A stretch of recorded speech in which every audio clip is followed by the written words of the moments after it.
Price Lord. கர்த்தருக்கு ஸ்தோத்திரம். கவலைப்படாதிருங்கள். நம் ஆண்டவராகிய தெய்வம் நம்மை பார்த்து சொல்லுகிற ஒரு வார்த்தை, கவலை கொள்ளாதிருங்கள் என்று நம்மை பார்த்து சொல்லுகிறார். இந்த வேதத்தில் பலமுறை தம் பக்தர்களை பார்த்து, கவலை கொள்ளுகிற தம் பக்தர்களை பார்த்து தேவனாகிய கர்த்தர் வண்ணமாய் சொன்னார்.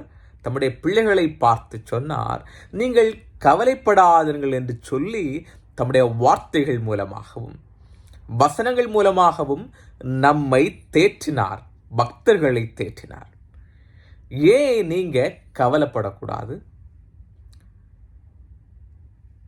கவலைப்படுறதுனால ஒரு மனுஷனுக்கு வாழ்க்கையிலே பல பாதிப்புகள் வரும்.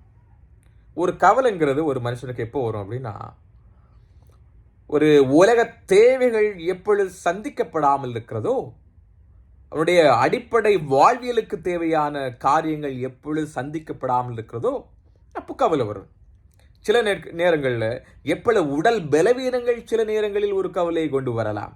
ஆகவே கவலை வாழ்க்கையிலே வருது ஒரு இயற்கையான ஒன்று தான்.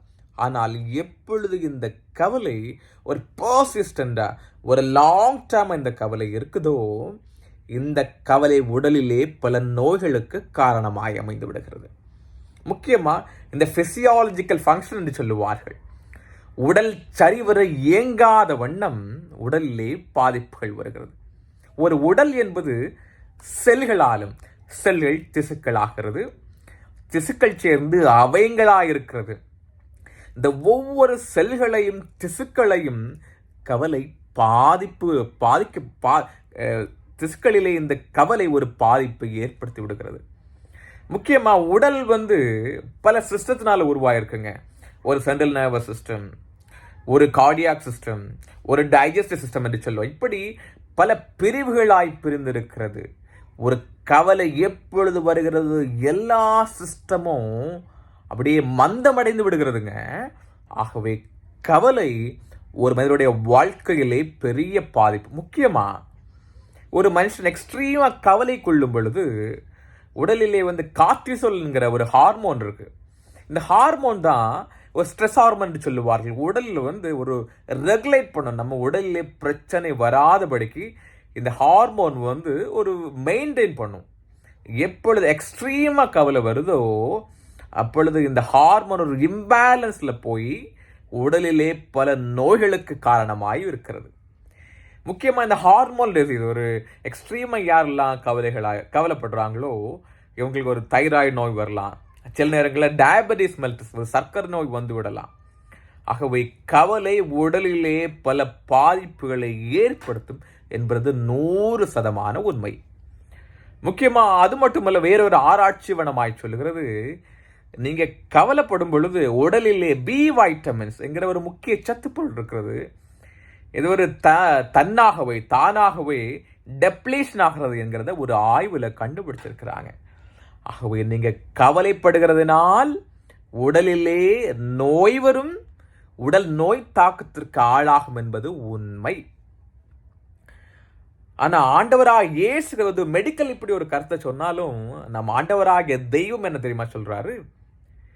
நீங்கள் கவலைப்படுகிறதுனால் உங்கள் சரீர அளவிலே ஒரு முழத்தை கூட்ட முடியுமா அப்படிங்கிற இயேசுப்பா நம்ம பார்த்து கேட்குறாங்க. அது மட்டும் இல்லை, இந்த இங்கிலீஷ் டிரான்ஸ்லேஷனில் நீங்கள் பார்த்தீங்க அப்படின்னா, நீங்கள் கவலைப்படுகிறதுனால் உங்கள் ஒரு லைஃப்பில் அல்லது லைஃப் ஸ்பேனில் 1 மணி நேரத்தை கூட்ட முடியுமா அப்படின்னு அந்த டிரான்ஸ்லேஷன் சொல்லுது. அதன் அர்த்தம், நீங்கள் கவலைப்பட்டீங்க அப்படின்னா உங்களுக்கு நோய் உங்கள் உடலில் நோய் உங்களுக்கு உங்கள் வாழ்நாளே குறைந்து போகும் என்று அர்த்தம். ஆகவே நீங்கள் கவலை கொள்ளாதீர்கள். எண்ணத்தை உண்போம், எண்ணத்தை குடிப்போம் என்று ஏன் கவலை கொள்ளுகிறீர்கள்? வானத்து பறவைகளை பாருங்கள், ஆகாயத்து பறவைகளை பாருங்கள். அவைகள் நூற்பதும் இல்லை, அறுப்பதும் இல்லை, களஞ்சியத்திலே சேர்த்து வைப்பதும் இல்லை. ஆனால் பரமபிதா அவைகளையெல்லாம் பிழை போட்டுகிறார். சாதாரண ஒரு அடைக்கலான் குருவி, அற்பமாய் எண்ணப்பட்ட ஒரு 5 காசுக்கு விற்கப்படுகிற அடைக்கலான் குருவியை தெய்வம் எவ்வளவாய் போஷிக்கிறார். சாதாரண ஒரு காட்டு புஷ்பத்தை தெய்வம் எவ்வளவு அழகாய் உடுத்தி வைக்கிறார்.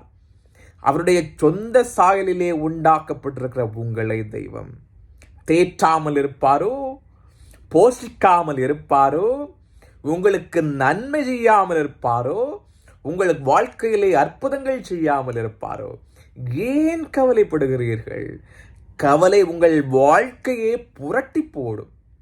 ஆகவே என்ன கவலை வந்தாலும் கிறிஸ்துவுக்குள்ளே வைராக்கியம் உள்ளவர்களாய், திடன் உள்ளவர்களாய், நம்பிக்கை உள்ளவர்களாய், எந்த கவலையும் எதிர்த்து நிற்க திராணி உள்ளவர்களாய், வாழ்க்கையிலே தெய்வம் தந்த பலத்தின் மூலமாய் எதிர்த்து நின்று அதை அப்படியே ஒரு மேனேஜ் பண்ற ஒரு தைரியத்தையும் ஒரு பலனையும் தேவன் உங்களுக்கு தந்திருவார். நீங்க அதுக்கு என்ன செய்யணும்?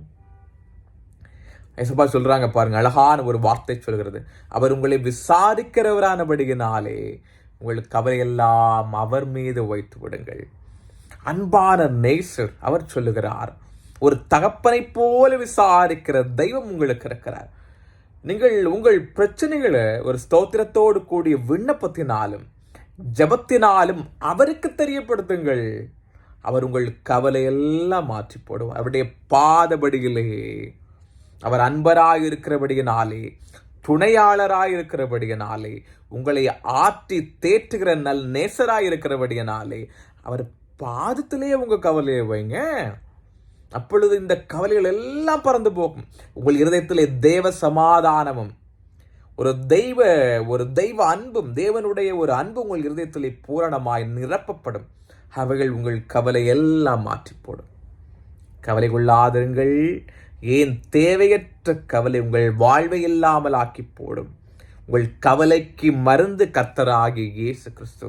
வருத்தப்பட்டு பாரம் சுமக்கிறவர்களே, நீங்கள் எல்லாரும் இடத்தில் வாருங்கள், நான் உங்களுக்கு இளைப்பாறுதல் தருவேன் என்று சொன்ன தெய்வம். என்னுடைய சமாதானத்தை உங்களுக்கு விட்டுச் செல்கிறேன், உங்களுடைய இருதயம் கலங்காதிருப்பதாக என்று சொன்ன தெய்வமாகவே ஒரே ஒரு வழிதான் உண்டு உங்கள் கவலைக்கு. வேறு ஒரு என்ன ரெமடியெல்லாம் ஒன்றுமே கிடையாதுங்க. கவலைக்கு ஒரே ஒரு வழிதான். உங்கள் கவலையை மாற்றி போடுகிறது நம்முடைய தெய்வம் இருக்கிறார். அவருடைய பாதபடியிலே வைத்துக் கொள்ளுங்கள். உங்கள் கவலைகள் எல்லாம் மாறிப்போகும். உங்களை தேற்றுவார், ஆற்றுவார், நடத்துவார், போஷிப்பார். உங்களை அவர் அன்பினாலும் தன்னுடைய தயவினாலும் உங்களை வழி நடத்துவார். ஆகவே தைரியமாயிருங்கள். முக்கியமாக கவலைப்படாதுங்க. கர்த்தர் உங்களை ஆசீர்வதிப்பாராக. ஆமென்.